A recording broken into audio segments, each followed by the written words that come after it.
Hello everyone, my name is Michael and I am going to be looking today at the Xbox Game Pass because it's been in the news a lot recently. There's been a lot of people arguing, complaining or praising it. Plus on the 1st of June it would have been running for a year. So I thought I'd have a little look, see how it's progressed, explain what it is and look at the controversy that happened recently. So to get into the bare bones to start with, the Xbox Game Pass is a subscription service which allows you access to hundreds of games from the Xbox One and the Xbox 360.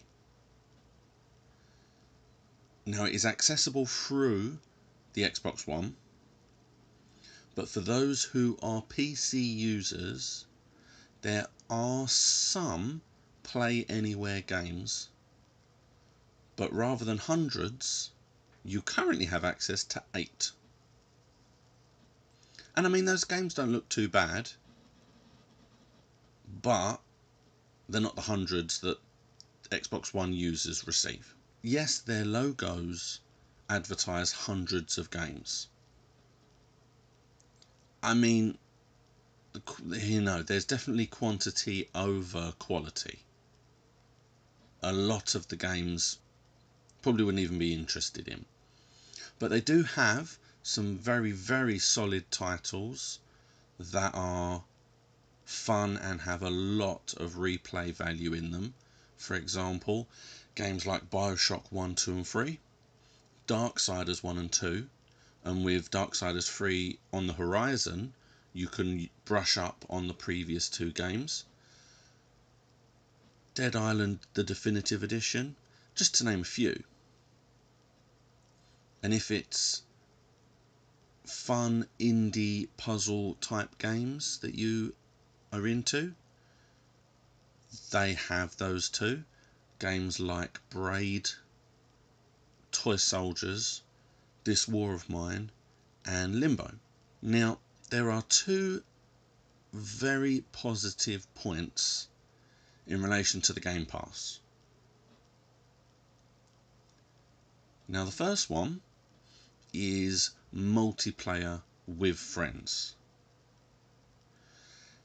Multiplayer games are so hard to play with friends because you don't know who owns the game. You have to find people that have the same game as you and that want to play those games. If they don't, you have to either, help them to get the games or wait for them to purchase them, and it can be a hassle. With the Game Pass, that is no longer an issue. For example, the game Payday 2 is on Game Pass, which means you and 3 of your friends who are subscribers will all have access to Payday 2. You can all play the game together. You can create heists and rob shops and banks. And there's no need to worry about trying to purchase the game because as subscribers you will have access to it. It makes it so much easier to play those type of games.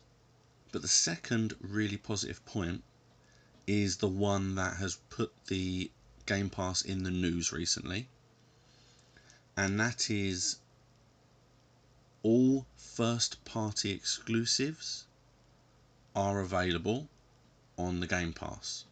So for example, subscribers currently have access to ReCore, Gears of War 4 and the recently released Sea of Thieves.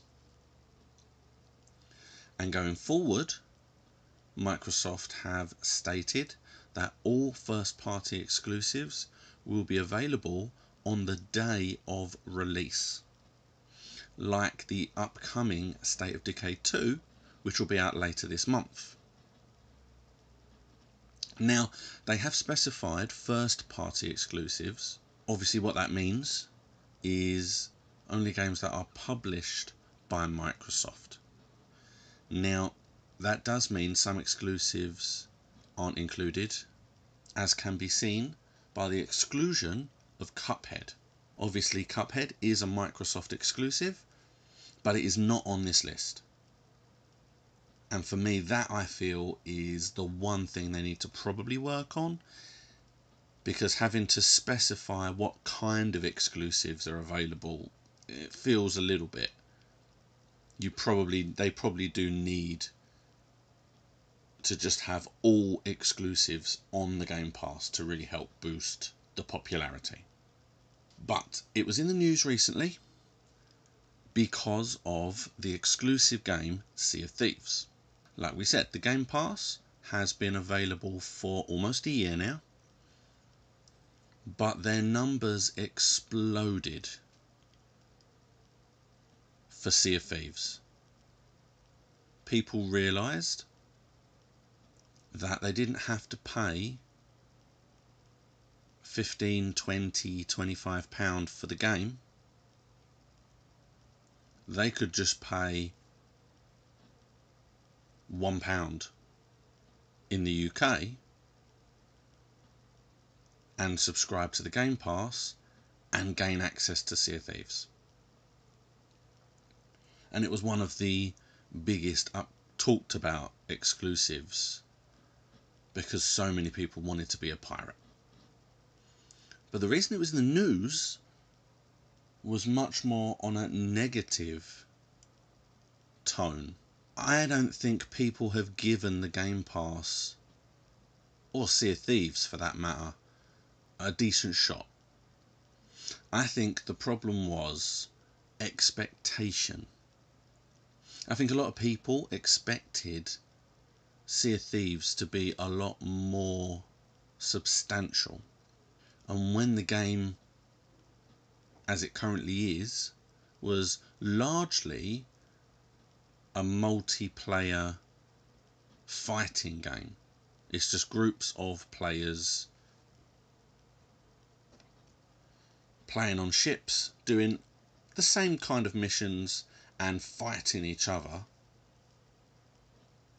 People were disappointed. That wasn't what they wanted. They wanted the full pirate experience, which was largely over-expected. And then hundreds of people complained that they no longer wanted the Game Pass, that they only got the Game Pass for Sea of Thieves, and the game wasn't what they expected, so now they are not happy that they have a subscription. When there are some really good games on the Game Pass, and the fact that most of the subscriptions are tiny. I mean, I know at the moment in the UK it's £1 to subscribe for a month. In America it's $1. In some of the European countries it's less than €1. So to get access to all these games for 1 month for £1 or $1 is a fantastic deal.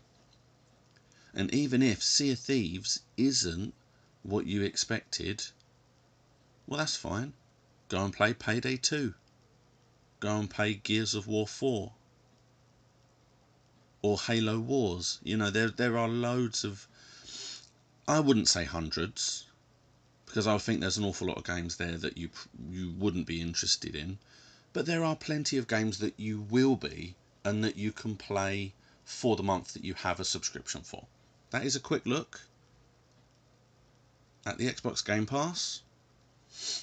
I would say if you are an Xbox One user, then definitely have a look, because in the UK you can also get a 14-day free trial. So why not? Why not try it for 2 weeks? And if it's not for you, if the game's on there, there's just not enough games to keep you entertained, that's fine. You've tried it for 2 weeks, you know that. If you're a PC user, then I don't know that the 8 games you've got are necessarily going to keep you entertained.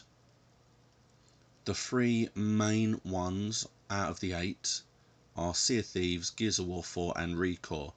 and if you have played Recon on Gears of War and you're not interested in Sea of Thieves, then there's not much else there to grab you, I wouldn't have thought. So hopefully the future games that get added to the Game Pass will bolster the PC users selection. So thank you very much for watching. If you're an Xbox One user, why not check it out, have a little look and see what you think.